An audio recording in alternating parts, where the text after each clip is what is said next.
નળ સરોવરના કાંઠે હવે આજીવિકાનો જંગ છેડાયો છે।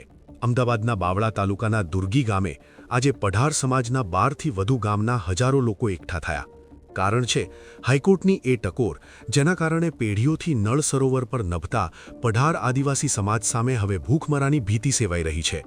ઉલ્લેખનીય છે કે નળ સરોવર અને નળાબેટ જેવા પક્ષી અભયારણ્યના રક્ષણ માટે હાઈકોર્ટે એક સુઓમોટો અરજી દાખલ કરી છે, જેની સુનાવણી દરમિયાન હાઈકોર્ટે ટાંક્યું હતું કે નળ સરોવરમાં કડક નિયમ પાલનની જવાબદારી સરકારની છે। નળ સરોવર કોઈ પિકનિકની જગ્યા નથી। માછીમારી અને પ્લાસ્ટિક પર પ્રતિબંધ મૂકવામાં આવવો જોઈએ। જોકે મળતી માહિતી મુજબ સરકાર દ્વારા હજુ સુધી નળ સરોવરમાં માછીમારી પર પ્રતિબંધ સહિતની બાબતે કોઈ સત્તાવાર પરિપત્ર બહાર પાડવામાં આવ્યો નથી।